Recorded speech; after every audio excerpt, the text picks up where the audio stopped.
மனித பண்பாட்டின் ஒரு முக்கியமான பொக்கிஷம். தமிழ் என் தாய் மொழி இல்லை, ஆனால் தமிழ் செய்யுள் என் காதல்.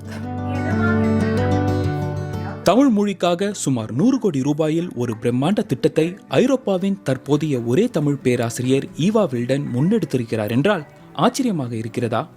தமிழெக்ஸ் என்னும் செவ்வியல் தமிழ் மொழிக்கான டிஜிட்டல் பேரகராதியை உருவாக்கும் பணியில் ஈவா வில்டன் மற்றும் அவரது மாணவர்கள் ஜெர்மனியின் ஹாம்பர்க் பல்கலைக்கழகத்தில் தீவிரமாக ஈடுபட்டு வருகின்றனர். ஐரோப்பாவில் சங்ககால தமிழ் மொழி குறித்த ஆராய்ச்சியில் ஈடுபட்டிருக்கும் ஒரே பேராசிரியர் நான் தான். எனவே இந்த பல்கலைக்கழகத்தில் தமிழ் நிலைத்திருக்க வேண்டும் என்பதற்காகவே நான் பாடுபடுகிறேன்.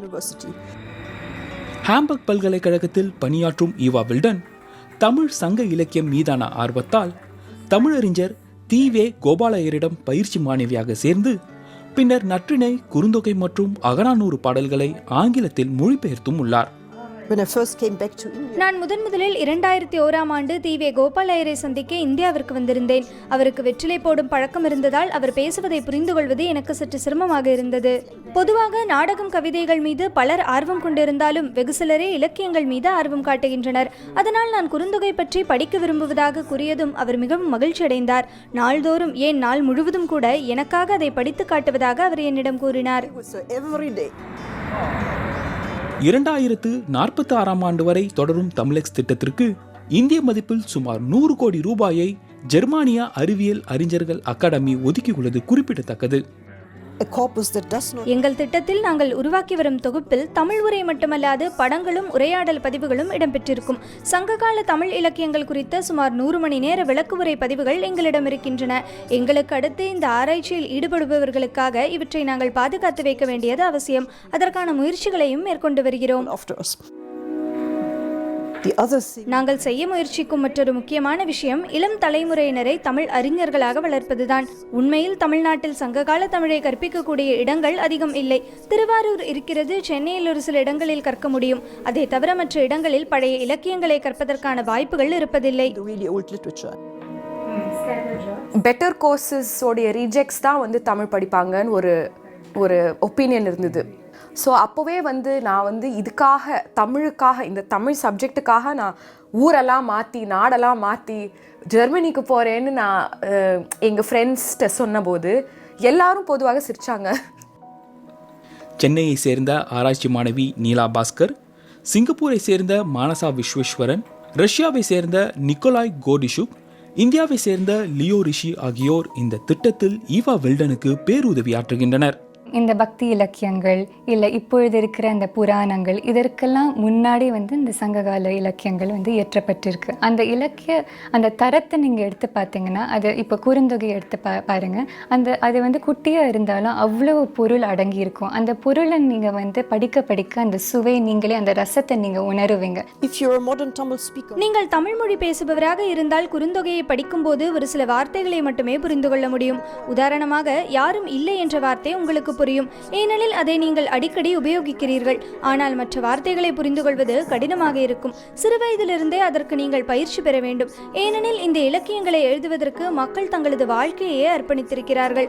அவர்களின் உணர்வோடு கலந்து அவை எழுதப்பட்டிருக்கின்றன. இப்போ நம்ம ஒரு சாதாரணமான வார்த்தை எடுத்தோம்னு வச்சுக்கோங்களேன். ஸோ சப்போஸிங் மழை என்ற வார்த்தை, சங்க காலத்தில் மழை என்ற வார்த்தைக்கு மேகம் என்று அர்த்தம். ஆனால் நம்ம இன்னைக்கு மழைனா ரெயின் அப்படின்னு. ஸோ இந்த சின்ன சின்ன வித்தியாசங்கள் ரொம்ப ரொம்ப முக்கியம். பிகாஸ் அப்போலேருந்து இனி வரைக்கும் அந்த அந்த அந்த மொழி அவ்வளோ முன்னேறி இருக்கு. நவீன தமிழ் மொழியை பேசுவதால் மட்டுமே இலக்கியங்களை புரிந்து கொண்டு விட முடியாது. அதற்கென்று தனி பயிற்சி தேவைப்படும். பல மணி நேரங்கள் அதற்கென்று நீங்கள் செலவிட வேண்டும். தமிழை தாய்மொழியாக கொண்டவர்களுக்கே அதன் இலக்கியங்களை புரிந்து கொள்வது கடினம்தான். மொழியியலாளருக்கு இலக்கிய நிபுணருக்கும் இது மிகவும் மிகவும் நிறைய வாய்ப்புகள் தருது. புறப்பொருள் வெண்பாமாலையை படித்து உணர்ந்து அதை மொழிபெயர்க்கும் பணியில் இருக்கும் நிக்கோலாய், இந்த நூலின் மொழிபெயர்ப்பு பணிதான் உலகிலேயே முதல் முயற்சி என்கிறார் பெருமையோடு. நான் ருஷ்ய மொழியில் நாலாடியாரை மொழிபெயர்த்து வெளியிட்டேன். அதுவும் கலங்கிட்டு பாருனே. ஆனால் எனக்கு தற்கால தமிழ் இலக்கியமும் பிடிக்கும். உதாரணமாக நான் தற்கால கவிதைகளை அடிக்கடி படிக்கிறேன். and have Kodo, which could also be a month. So our dream is சங்ககால தமிழுக்காக ஒரு பிரத்யேக தரவுத்தளத்தை உருவாக்குவதே எங்கள் கனவு. அதில் படங்கள், பட்டியல், மொழிபெயர்ப்பு என உங்களுக்கு தேவையான அனைத்தும் இடம்பெற்றிருக்க வேண்டும். மக்கள் எளிதில் புரிந்து கொள்ள நவீன ஆங்கிலம் மற்றும் தமிழிலும் அவை இடம்பெற்றிருக்க வேண்டும். பின் இதற்காகவென்றே ஒரு அகராதியையும் உருவாக்க வேண்டும். a dictionary.